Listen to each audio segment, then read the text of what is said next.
Hey, what's up? This is Mick, and you're listening to Piedmont Artist Profiles on Snow Peak Radio.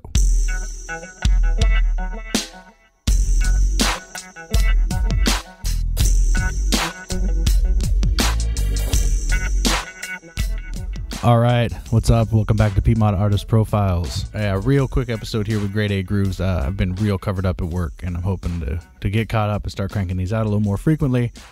And thus, I have a little bit of a backlog of interviews. I'm sorry to the people I've talked to.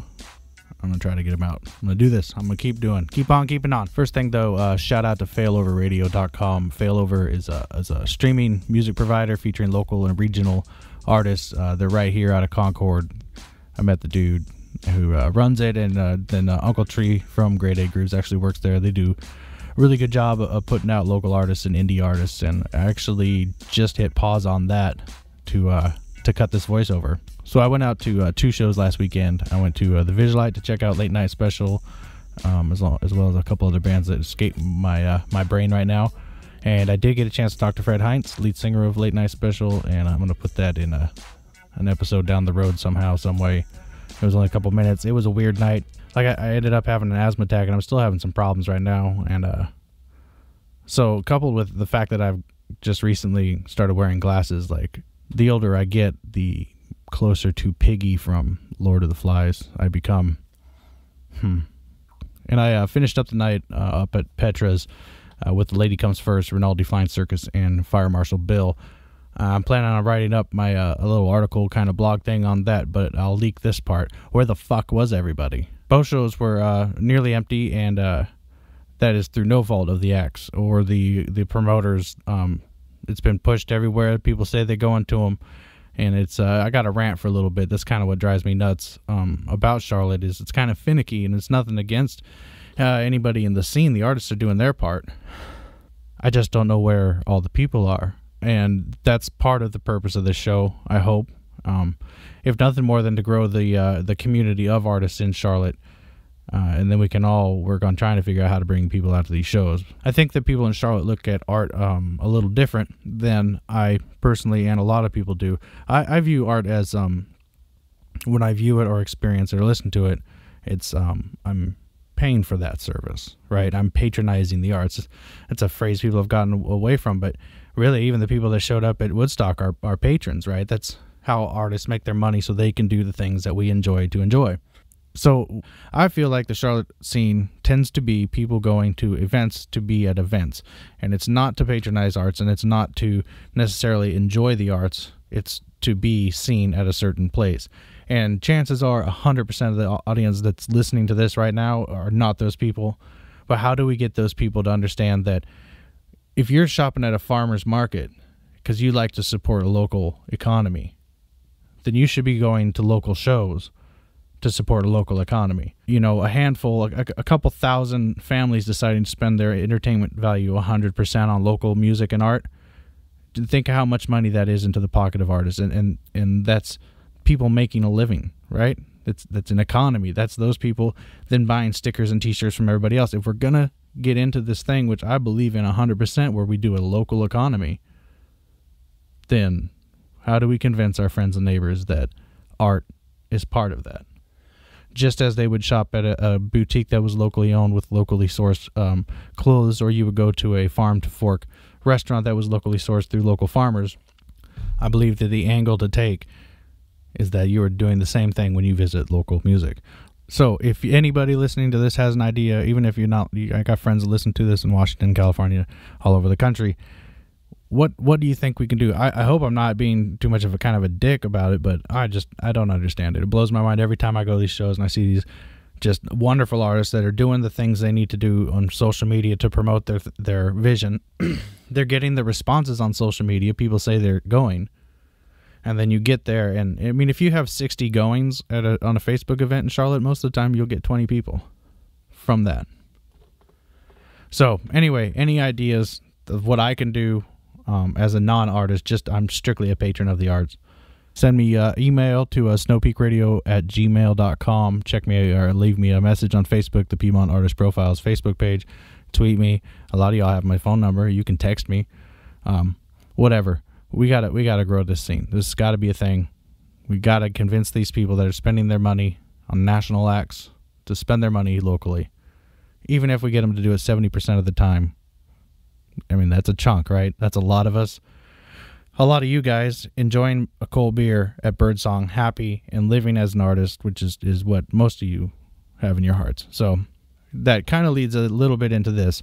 So this show has the potential to grow. I'm not sponsored. I'm doing this out of my pocket. It's growing. I mean, I'm upward trending, not by huge numbers, leaps and bounds, as I'd like to see, but it's growing, and that's good.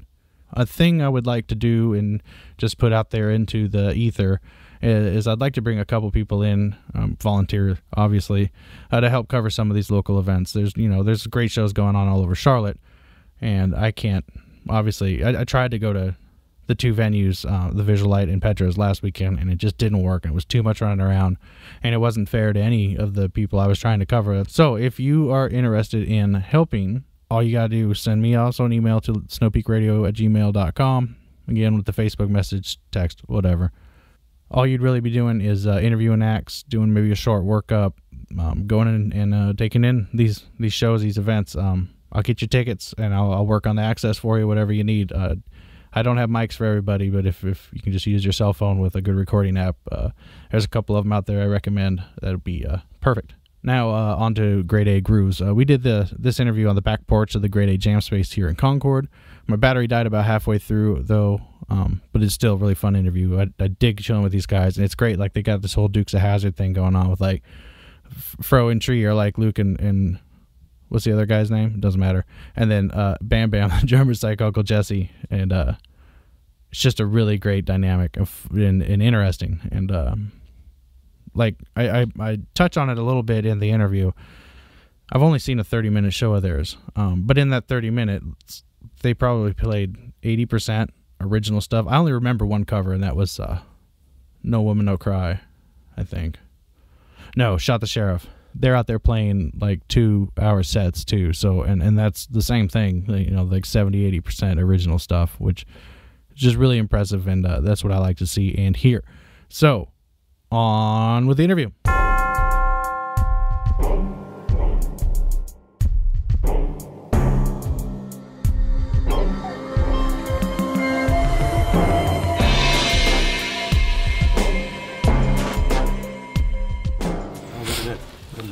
All right, here back on the back porch of the Grade A Jam Space with Grade A Grooves. What's up, fellas? What's going on, bro? Hey, what's going on? Good to see you again. Hell yeah! How was the rest of Shakedown after I last saw you? Oh.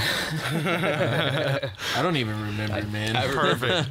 I know that there was one point that some cool stuff happened, and then it was the next day.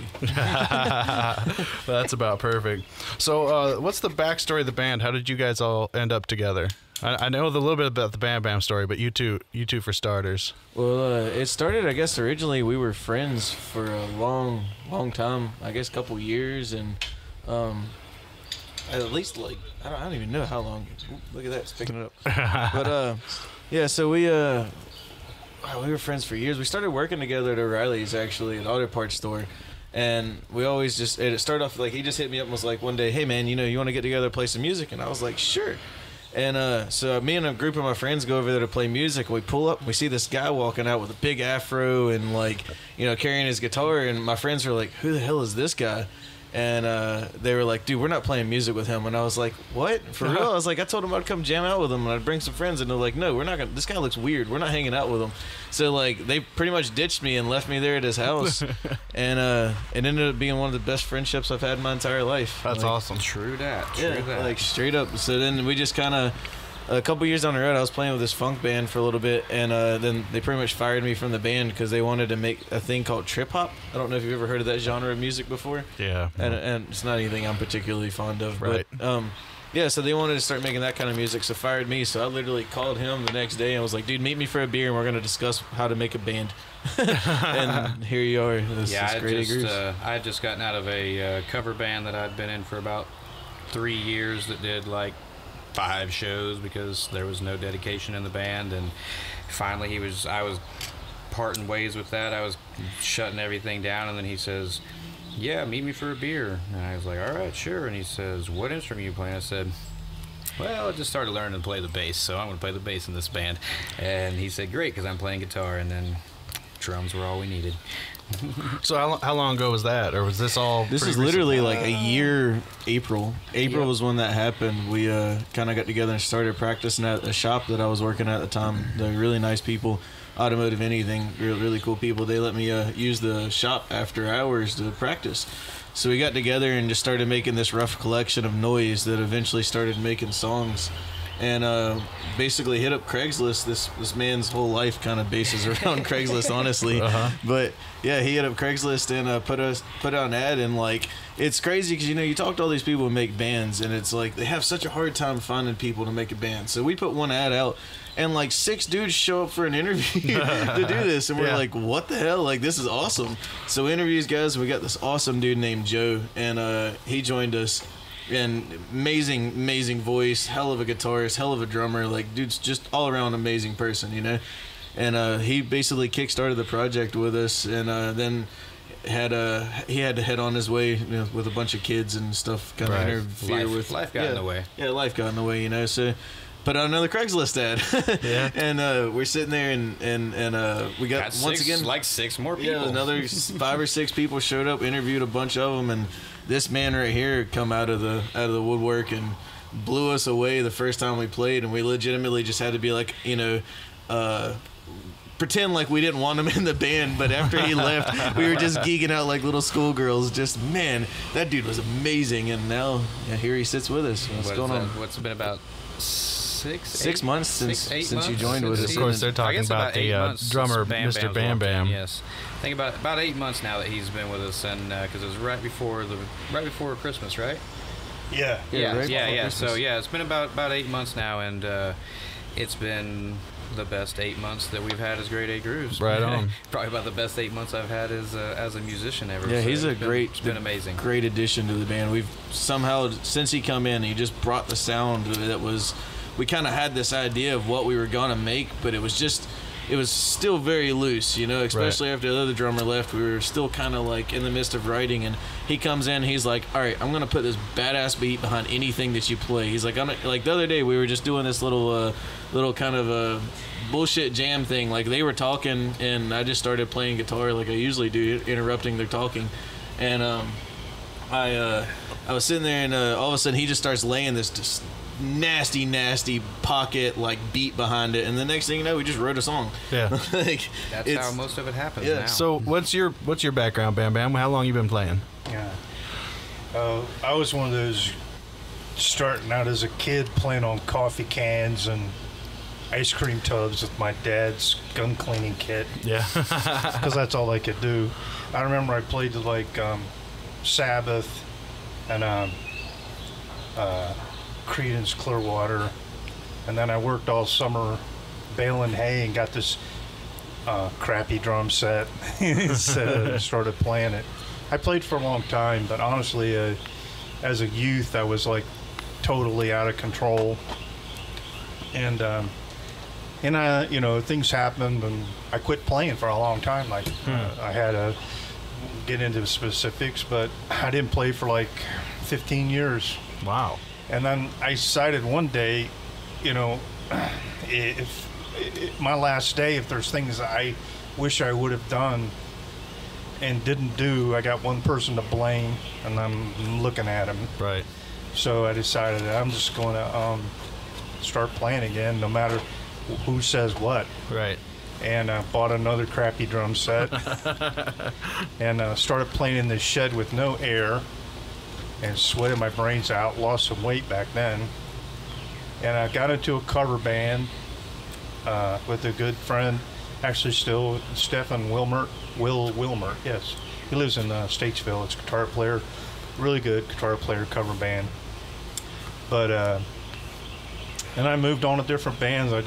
I couldn't find, I played with Wink Kazaya and the Deluxe Motel at Honky Tonk. So I went from rock to playing honky tonk, which is like culture shock. Right. And then I did that for a while, and then I got into heavy metal bands. I did jazz. I don't know. It's just nothing ever worked out. It was like, it's hard to find people who really want and can do it. Right. There's a lot of people can do it, but they don't want to do it. There's a lot of people who want to do it, but they can't do it. And so, and finally, I saw this ad. I was like, man, I gotta do something. And I read that Craigslist thing, and I got their music out and listened to it, and I thought, this needs a backbeat to it.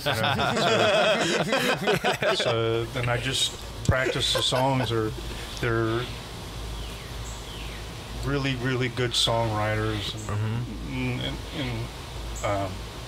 having a lot of fun. Hopefully next year is really going to be a big year for us. Right.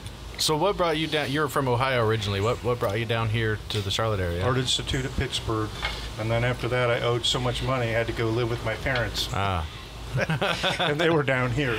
So I came down here to pay off my school bills. Right. And I started out, I went through what they call the technology revolution in the art field. I've been an artist for a while.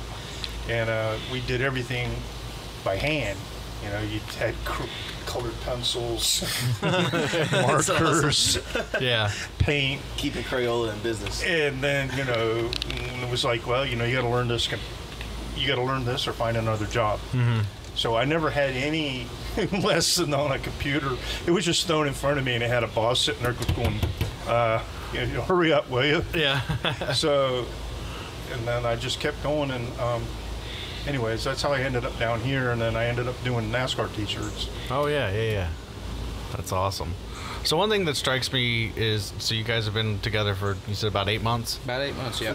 You guys have a ton of original songs for 8 months, so you guys just must shit music. This man right here, I got a lot to purge, man, actually. I pretty much spent like 26 years of my life leading up to this particular year of 27 having all this stuff that I could write about, but I never took the chance to write music. And then all of a sudden, I kind of sat down to do it right here on this porch, actually, is where all this magic happened, pretty much. One day, I was just sitting here and I was like, I'm going to fucking do this. Like, I've never done this. I've got all these, like, ideas I'm floating around. We're practicing at the garage, at the, you know, the shop, trying to do things, and it's like, fuck it, like, I'm gonna make this a reality. So I got this little purple book that I carry around, and it's the first ever book I tried to write this stuff. And you look back at what I originally wrote in it, and it's like, dude, is that even English? Like, what the hell are you trying to do, you know? And then look at what I've evolved into later, and I realized very shortly after the EP actually we're releasing is the first 4 original songs. There's one missing from it that are the original first songs that Grade A Grooves ever made. So we put them onto this EP just to kind of like full circle where we had been, or what we'd started as, because we involved 2 other great musicians. Joe, the original drummer, he actually sings on a song and plays guitar on it, and then a good friend of mine, Derek Schoblum, talented musician, he played on it as well, because he was a big influence with the start of what this band was. But yeah, I purged out those 4 songs, and it's just like, ever since then, just rocking them out. Like, I'm in the midst of writing 3 at the present moment that just, like I said earlier, we'll sit down and I'll just start fucking around, and the next thing you know, we've got a whole 5-minute song of instrumentals already there. Now all I gotta do is, like, I asked him the song we're doing right now, and it's called Evertide, and it's basically about like the sunset. Like, you're we did this little jam session, and he stops at the end of it. He just looks at me, and Bam's just like, you know, make that into a song. And Drew looks over at me in front of me, and he's like, dude, you need to put lyrics on that. Like, that is a lyric song. Like, some songs we do that are instrumentals that are just straight jams, because why not? They're fun. And but this one, he was like, no, put lyrics on this. So like, I was sitting there and I asked Bam Bam, I was like, how did that make you feel? Like, how did this song make you feel? And he's like, it reminded me back in the 70s when you're in a pool getting ready to party for the night, watching the sunset, knowing you're about to get fucked up. And I was like, hell yeah, like, that's a fucking, see, that's inspirational as shit to write a song about. Like, yeah, you know, I can imagine what that's like, listening to Zeppelin in the background coming off the record, and like knowing you're sitting there with your like vodka and, you know, tonic or whatever the hell you may be drinking at the time, and like getting ready to rage out for a night in the 70s. Like, so I just was sitting in my car on my lunch break about 2 days ago, and I was sitting there and I had my guitar in my hand just practicing, like, just because, well, why not? You know, that's how you get better. And I was sitting there just fucking around with that song. I mean, these lyrics just slapped me in the face, and now I've got like the first verse done, chorus almost made, and the second verse is just concluding the story. So it's really easy to write music. You just got to have the inspiration to fucking do it, man. Just biggest thing that I've learned, like with artists, with his drawings, you know, he'll make Bam Bam's a hell of an artist, and he gets these inspirational things, and you'll see him post them all over his Facebook, and amazing art. Like, it just, I don't know where the hell it comes out of his brain. It's crazy. Like, and I mean, and you saw upstairs in the actual jam the wall space, mural, yeah, the wall mural. This guy, I come home for work one day and the fucking wall's painted, and I'm like, I kept it hidden. I actually, there was a space where I knew we weren't going to be jamming because we were playing so many shows. We weren't really practicing because, well, why do we need to? Yeah. So I had some time, and I kind of just snuck it in, and they had no idea that it was even being done at all, and I had it all finished before the next big time that we got together, and boom, there it was, and they walked in, they're like, wow, and then we had to come up with something for it to go into, so the ear. That was this man's idea here. Dude. The tree gave me the idea of it going into the ear, and there. Because initially he was like, you know, wouldn't it be funny to put it in a toilet? And I was, and he just like, that's kind of fucked up that you're putting our music into the toilet, man. Like, it's not shit. I was like, we need something way better than that. And like, we were just kind of standing there staring at it, and I was like, dude, an ear. Like, that would be perfect, because that's describing pretty much us in the essence, a crazy universe of sounds. Because like what he was saying, this the thing about our sound that we shoot for the most is that when I sat down with this guy to have a beer at Mr. Froman, and I was like, dude, I don't want to make a band that's just Fish, or that's just Metallica, or that's just any genre. Like, I want to write music and make a band that we can play anywhere with anyone. Like, if whether it's hip hop to funk to straight psychedelic stoner rock to jazz, like to straight metal. Like, I've written some metal songs, and some metal just jam sessions that we do too, like jam things, and like, so that way it covers the genre, because you know, some people may really like Metallica, but they never knew that they would like Metallica that kind of sounds like Fish, and like, you know, that's kind of what we go for. Metallica followed by a Fish song. Yeah, exactly. Like, there you go. You know, like, to cover that whole genre of like, with that Grateful Dead mindset behind it, just to keep it flowing and smooth, and just, and not every time you hear that song is it going to be the same. Like, that's something that a lot of modern music goes to, is when you go to the concert, it's like listening to the CD. And it's like, man, fuck that. Like, I can listen to the CD and do that. Like, I want to go and see a band that actually performs. Like, every show's completely different. We have a different vibe, and that's why Bam Bam fits so well with us, is because he comes from a variety. Like we were saying, he's played with metal bands. He's played honky tonk. Like, when he comes out of nowhere, we got one of the songs on the EP is called Car Keys. Obviously, it's about losing your car keys. And him playing honky tonk in it, like, at the end of it, we go into this, like, just upbeat, straight southern rock and roll honky tonk kind of little jam session, because like, it's a train beat. Train beat. Yep, it's a train beat. Yeah, exactly. It's train beat, because like, he was sitting there after one day we were finishing it, because this part of the song didn't exist, and Bam Bam looks at me, he's just like, man, he's like, you talk about finding your car keys and going for a ride, but you don't have the actual ride in the song. Like, you know, it doesn't exist. The song just ends after you find them. And he's like, we need to make the song, like, give the people the ride pretty much after it. So now we got this super honky tonk train beat thing that goes on. And just how it all flows, it's crazy, because we can go from that to, like we said, metal. And being able to play all those different genres, you guys actually have an interesting show. Probably, well, it's tomorrow night, so I'll be editing while you are actually performing it. But that's gonna be with a bunch of different acts. You want to talk about that? Yeah, that's we're doing. It's a song release for an artist on New Galaxy Records. It's a local Charlotte record label, and they've got, I think there's 5 bands playing tomorrow night. We're obviously one of them, down at the Apostrophe Lounge, and I'm pretty sure the song that's being released is more kind of it's kind of like a hip hop reggae song. I listened to it a little bit, and then which kind of sounds a little strange coming out of you roll it off your tongue, hip hop reggae, but not really. but then there's also an R&B group. There's a soul singer that's going to be there, and I believe a more blues, kind of rocky blues style group too. So it's going to be really fun, because we get to go out and play for people who probably wouldn't have heard us before, and we're going to get to hear a bunch of music and meet a bunch of other, musicians in the local scene that we probably wouldn't have ran across otherwise, just going, and playing the rabbit hole like everybody does, or so it's kind of fun to, again, Craigslist, we always find different places to play because we're looking in different places instead of just going to the same guys saying, hey, can we play?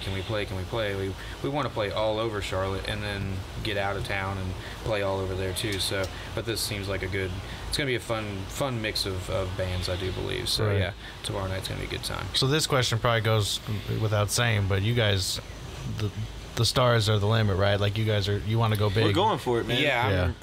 Yeah, we're all ready to retire and start making music. Yeah. Yeah, pretty much, man. When he sat down, like after Bam Bam joined the band, he actually sat down and was like, look, I'm not even going to bullshit around with you guys. He's like, I'm going to put it straight out like this. This is what I want.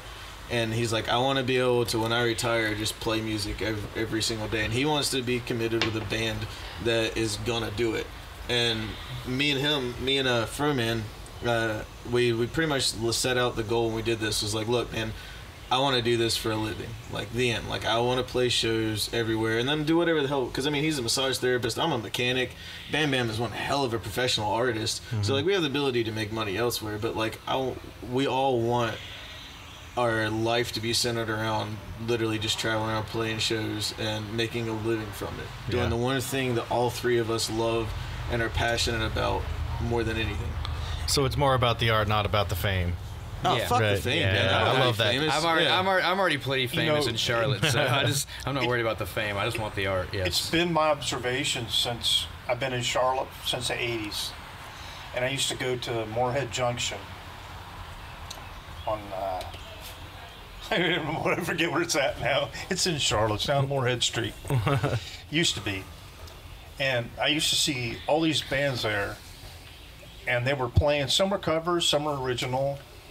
A lot of covers, a lot of cover bands, and and some originals. And the thing is, all of a sudden, this notion started, like going through the '90s and like if you want to play in a local club, you gotta do covers. This is just, you just have to. Well, yes and no. Now, I think as long as you don't suck, and you put enough covers in there to make everybody happy. They play a few covers. You can get paid. Yeah. It's not. Personally, I'll find out. I guess maybe I'll be proven wrong, but I think it's changing a little bit. I do too. I think that what I've observed just talking to fans and stuff, going out to the shows that I've been. I've been way more involved, obviously, lately than I used to be, and there's a hunger for local artists with local songs, and there's almost kind of this. It depends, because sometimes people like you guys covered "Shot the Sheriff," which was a really cool version of it, and it's always embraced. But then you're at shows sometimes, and they'll go into a cover song, and you can almost feel this groan in the crowd. They're like, "Oh, come on, you're gonna play, Pour Sugar on Me or whatever." Yeah. Well, that's another thing we try to do. I think with covers, when we do covers, it's like we try to just do our stamp on it. Now, there's some songs like we thinking about doing American Band. Yeah, I can't wait. So that song, you got to have those licks in there because it's such an iconic song. Yeah, all day. It'll stay forever. All right, we're back up after my little fuck up there. So yeah, like I was saying, when we go in to learn a cover, I make sure to not learn that cover. And Tree here, he comes in, he says, okay, these are the chords. And I go, okay, I'm going to mess that up 10 times. And then we're going to learn how to play this song. And bam, he comes in, and I'm pretty sure he probably sits down. I usually already know it. He probably already knows it. He's played it before, but he's got his own way. He's got his way to put a take on it. And when he starts to put his spin on it, me and him, we are simpatico when it comes to the rhythm section.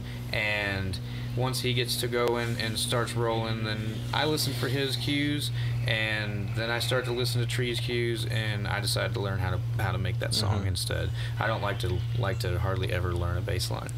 That's been that was one of the initial goals when I sat down at the bar with him to do this. I was like, dude, when we do, we already settled on the fact that we were going to do the all original band, but we sat down and it was pretty much like, obviously we're gonna have to do covers because we don't have enough original music to fill time now. But like, let's do this stuff. But when we do it, let's make it ours, man. Like, because honestly, I've always had this mentality that if I want to hear a song that's like off the CD, I go sit and listen to the fucking CD. Yeah, like, this is the modern world. YouTube's in my pocket. Yeah, YouTube's in the pocket, man. Everybody's pocket, and like listening to this and around the world, man. Everybody can pull up any song they want to hear it that way. Like, one of the reasons I love the Grateful Dead and Moe and all of those kinds of bands, because like they take the essence of what I personally believe music really is. Like, take something, and that one time that you listen to it is that one magical time that it flowed that direction, you know? Like, Derek let me listen to an album yesterday when I drove to the beach, and it was a live a live Pink Floyd album that you can only buy in Europe. You can't even get it in America. He was in Germany, found it, and like I told him, I was like, hey man, I'm going to the beach and back in a day. Like, give me some music to listen to. And he was like, here, fucking start with this. And I was like, perfect. So like, and dude, it's really one random show. It was right before The Wall was made, where dude went fucking crazy, and like it was just a magical show to listen to that they happened to record. And but it's like I want to have that kind of experience when I go to a show, like, and I listen to a cover. They take it and twist it and go in and out of it and do bend it and take their art that these original people made and expand upon it. Right. They don't take it and make it theirs. They don't, or I guess they kind of do, but they expand upon the beauty of what it is. Like, that's what I've wanted to do with our band and all that. Like, it just, I don't know, it brings a different element. Right. So have you guys consider doing a nationwide tour, or is that something you've thought about putting together? I think actually earlier, just before you got here, we said that within 2 years we want Grade A Grooves to be on the left coast. And fortunately, Tree here is getting ready to go and take a motorcycle trip from here to California and back next month, and he's gonna try to spread the Grade A name as far and wide as he can. Right now, I should be getting files tomorrow for the pre-listen to before we actually like send off and make CDs, and I want to have those before I go.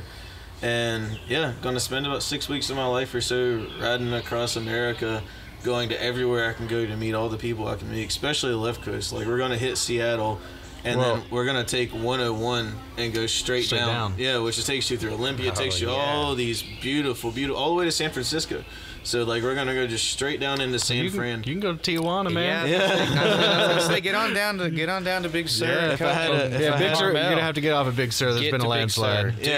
Do not go to Big Sur. Yeah, dude. If you go to Seattle, for sure, let me hook you up with my brother. He lives up there. Yes, please. That's the whole thing. Like, I'm connecting with I got friends that live in Michigan and like all kinds of yeah, that as well. Like, I'm trying to connect up with as many people. Like, I got other friends. I have friends in Cali and stuff. So like, I'm trying to connect up with all the people I've made friends with over the years, going to shows and just whatever the fuck ever I end up in my life, and make this one big trip where all we do is go around and hang out with these people and get to experience their life and spread music. And Failover Radio, actually, Derek's the proprietor of Failover Radio, which is all of this kind of thing that you're doing, except playing local music, original music, and it's free to listen to, free to put your music on. That's failoverradio.com, right? Yes, sir. Sure is. For sure, gotta check that out.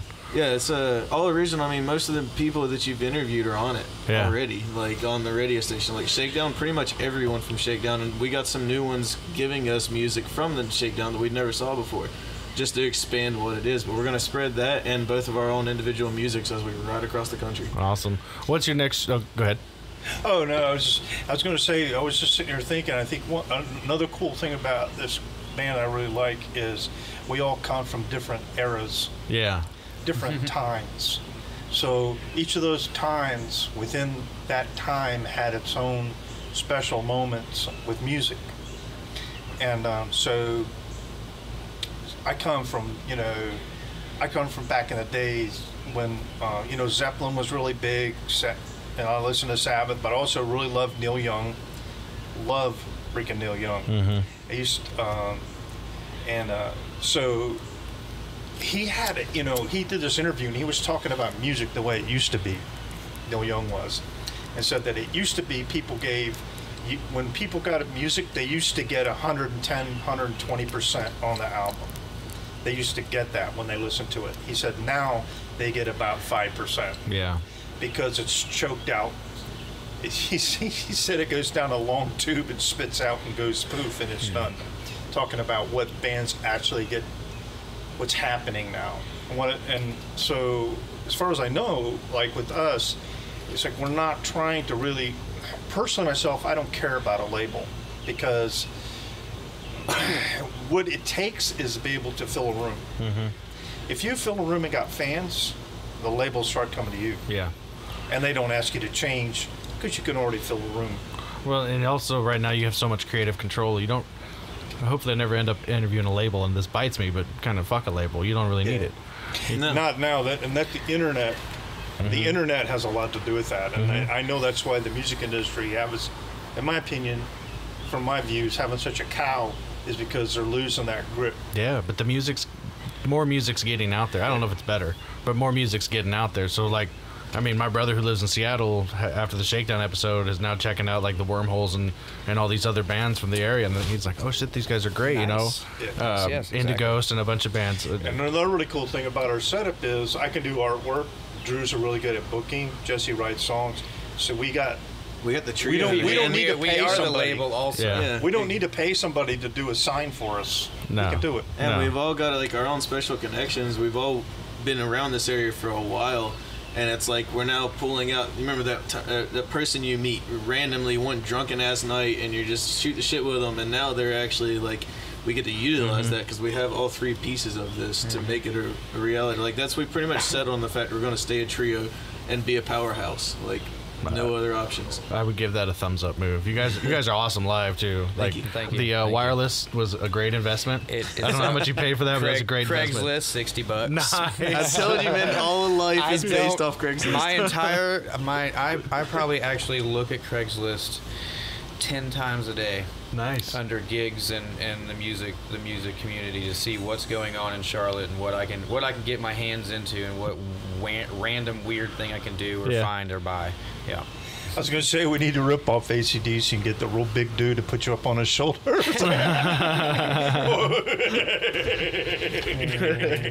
So after tomorrow night's show, what do you got going on? We've got 4 more this month before you take off. Yeah, 4 more. That's We've got 2 next week. yeah. got, Next week we got the Denver Days. Actually, that's or not Denver Days. What's it called? It's part of Denver Days. They do a music in the park series, and we are playing 2 sets for that one, which is going to be pretty fun. We got 3 to 5 on the 17th, and then also 7 to 9.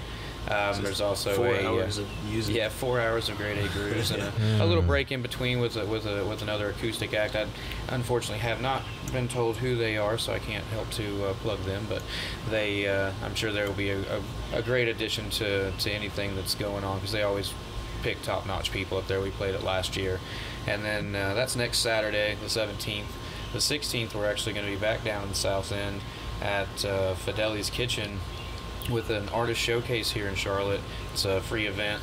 We're going to be interspersing 20-minute, 25-minute sets into spoken word, poetry, different, just all kinds of different artists in Charlotte getting together and putting a thing together and just making it happen. So we kind of, again, thank you Craigslist. We're going to jump in on that and see what there is to do and who we can hook up with and meet there. And then I don't know. We've got. You got a poker run coming up, right? Yeah, that's the Denver Days. Days. That's the Yeah, Denver Days? Poker run. Yeah, it's Yeah. poker run. Yeah, we're gonna. The first set's gonna be pretty much 2 hours of straight getting down. It's gonna be our heavy get down. Heavy set. and a lot of just open, free jamming, just to kind of like.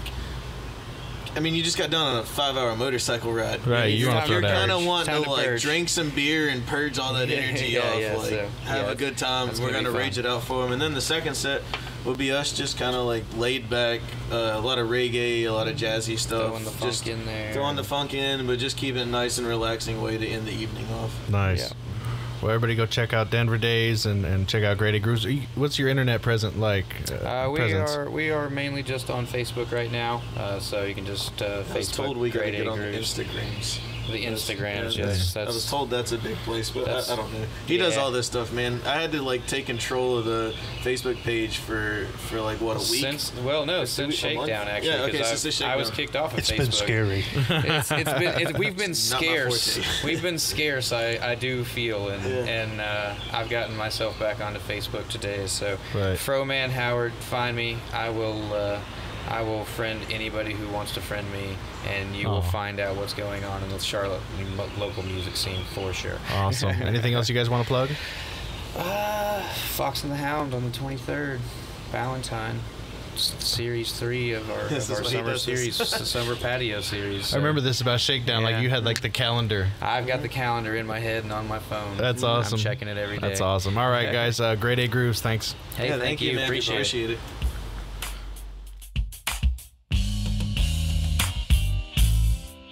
Drop the top on this bad boy. Hit the avenue hard.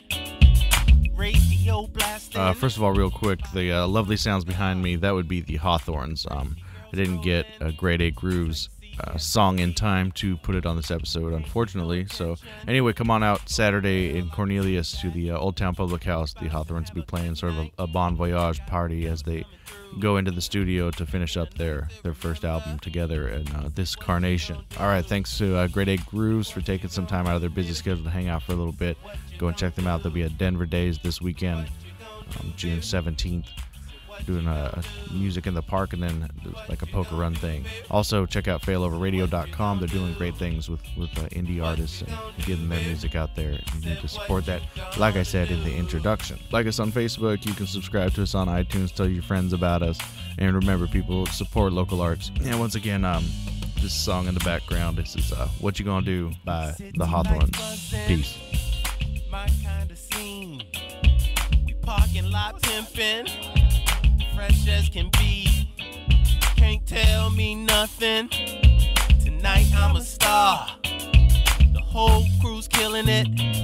Good time so far now. Won't find no trouble. Chillin' like we do. It's all about fun, baby. Said what you gonna do? What you gonna do, baby? Said what you gonna do? What you gonna do, baby? Said what you gonna do? What you gonna do, baby? Said what you gonna do? What you gonna do, baby? Said what you gonna do? We just feeling the vibe, you know, one of them days you feel blessed to be alive. We just feeling the vibe. Got some money in your pocket, feeling good inside. It's the Hawthorns. What you gonna do? Superstition. What you gonna do? And party people, what you gonna do? Oh, hold up. Let me tell you about my night. It feels like a beautiful night. Such a fabulous vibe. Plus the music is right. On the passenger side, there's a queen sitting next to me that's sexually a goddess. And that's being modest. I'm just being honest. We rolled the windows down in the car when it got warm. We jamming now, singing Man Down by the Hawthorns. Knock on wood, everything goes according to plan. Much more than a dance. Thank God ain't no knuckleheads wildin'. Police ain't tripping. My week's been stressful. I need something different. Got a new pair of kicks on 10.5. No work tomorrow. Loving every minute I have. I grin and I laugh. Wishing this feeling would never end. See people I never seen. Go places I never been. When we walk in this party feeling good. No stress on our mind. No 9 to 5 talk. We just dress to the nines. Night's getting crazy. Party people everywhere. Time has escaped us, but we just don't care. No need for cops now, but they coming anyway. To break up the party, just won't let us play. Getting a little tipsy, time to grab some food. It's breakfast at midnight. I said, what you gonna do? What you gonna do, baby? Said what you gonna do? What you gonna do, baby? Said what you gonna do? What you gonna do, baby? Said what you gonna do? What you gonna do, baby? Said what you gonna do?